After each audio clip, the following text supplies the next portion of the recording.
Sorry, इतना late episode, इसके लिए लेट रिव्यू। मैं कुछ नहीं कर सकता इसमें, क्योंकि लेट के बाद ऐसी जगह पे रिव्यू करना पड़ता है मुझे। अब सोच भी नहीं सकते, मैं शौचालय के पास में खड़ा हूँ। खैर छोड़ो।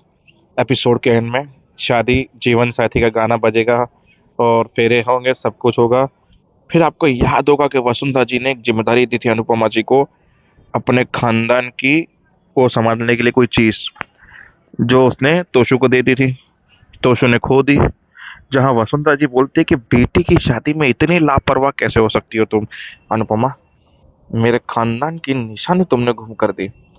मतलब सोचने वाली बात ये है कि सेंट्रल जेल का जो एपिसोड दिखाया जाया था स्टार प्लस पे, प्रोमो, जिसमें लिखा हुआ रविवार से शुरू होगा। अरे आज सोमवार का एपिसोड खत्म हो गया, अभी तक तो इनकी शादी और फेरे खत्म नहीं हो रहे।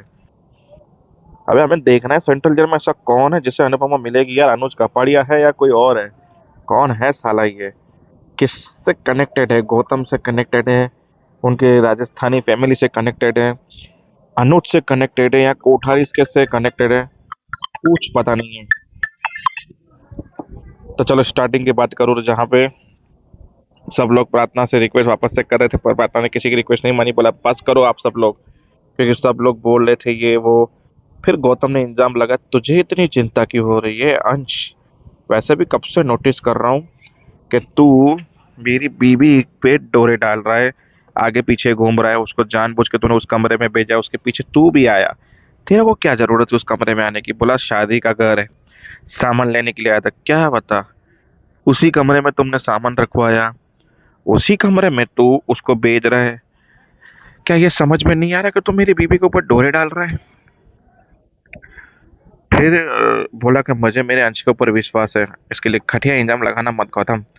बोला वाह अनुपमा जी, आपके संस्कार तो हमें दिख रहे हैं कि कैसे हैं। आपकी एक बेटी मेरे बेटे के प्यार में पागल है, दूसरी अपने जीजा जी के प्यार में पागल है, जिसको आज तक वो भूल नहीं पाई। तीसरी बेटी मेरे दूसरे बेटे राजा के साथ अफेयर करने की कोशिश कर रही है, उसे टाका बिरा रही है, फंसाने की कोशिश कर रही है। मतलब तुम लोग क्या समझते हो? इसे आप संस्कार कहते हो तो फिर तो हमारे खानदान के संस्कार आपसे बहुत अच्छे हैं अनुपमा जी। मतलब वसुंधरा जी ने भी तबीयत से बैंड बजाई आज अनुपमा की। फिर गौतम ने बोला शादी का माहौल है, छोड़ो बातों को, मैं ही माफी मांग लेता हूँ, और शादी के शुभ मुहूर्त को खराब नहीं करते। तो गौतम ने सबसे माफी मांगी। बोला जमाई जी, आप क्यों माफी मांगोगे? आपसे आज तक हमारे घर में किसी ने ऊंची आवाज में बात नहीं की, पर आपके साथ जो हुआ उसके लिए माफी तो अब ये शाहस मांगेंगे। गौतम ने बोला छोड़ो। फिर पराग ने बोला नहीं, अब ये अनुपमा जी अब माफी मांगेंगी। अब सब कुछ क्लियर हो चुका है, माफी अब मांगेगी, तभी ये शादी आगे होगी। इतने में पंडित जी अभी शुभ मुहूर्त बीता जा रहा है, आप जैसे कहिए वैसे करिए। फिर बोला कि माफी नहीं मांगेगी अनुपमा, प्रेम ने बोला। राही ने बोला माफी तो गौतम मांगेगा मेरी माँ से, प्रार्थना से, अंश से, सबसे। पर ऐसा हुआ नहीं। जो हुआ वो वही, अनुपमा ने देखा सब आपस में भिड़ गए। मेरी बेटी की शादी का मुहूर्त बीता जा रहा है, यहाँ वाले लोग पीछे से बातें करने लगे। हमें तो लगा कि ये लोग अच्छे दोस्त बन जाएंगे, रिश्ता हो गया है तो, क्योंकि लीला बहन तो बोलती थी कि वसुंधरा जी मेरी अच्छी दोस्त है, कोठारी वगैरह। अब इनकी शादी तो होने से रही, इनके घर में वैसे भी तमाशे होते रहते हैं। पीछे से ऑडियंस जो छुप कर से देख रही थी खिड़कियों से, आस पड़ोस वाले की शादी में कौन सा तमाशा हो रहा है, तो बस वो बातें कर रहे थे। और अनुपमा सोच रही थी कि माफी मांगने में ही भलाई है, तो अनुपमा ने माफी मांगी और शादी का शुभ मुहूर्त जाने से रोका, और शादी कंटिन्यू हुई।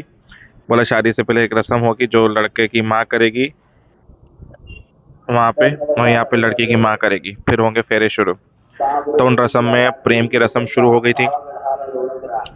राही की रस्म में राही को दुख हो रहा था कि आपको एक गौतम कमीनी की वजह से सुनना पड़ा, ये करना पड़ा, वो करना पड़ा। बहुत दुख हो रहा है मुझे इस बात का मम्मी। बोला ये बात खत्म नहीं हुई है, सिर्फ माफी मांगकर शादी की बात आगे बढ़ाई गई है।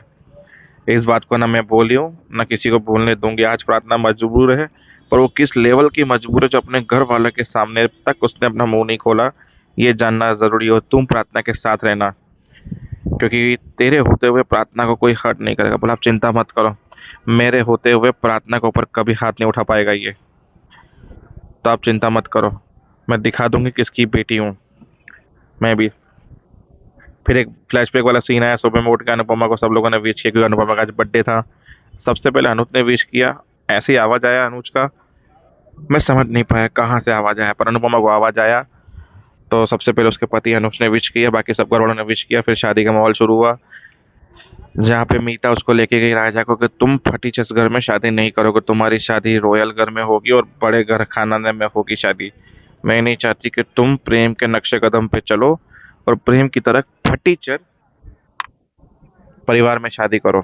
इसलिए ये बात याद रखना, तेरी शादी यहाँ नहीं होगी। जो पाखी और ईशानी ये बातें सुन रही थी, घर में बस खोचे खोपचे में बातें हो रही थी और रस्में हो रही थी। जहाँ रस्म खत्म होती है फेरे शुरू होंगे। तो बस आज का एपिसोड यहीं पे खत्म होगा। मिलते हैं कल, तब तक के लिए जय हिंद।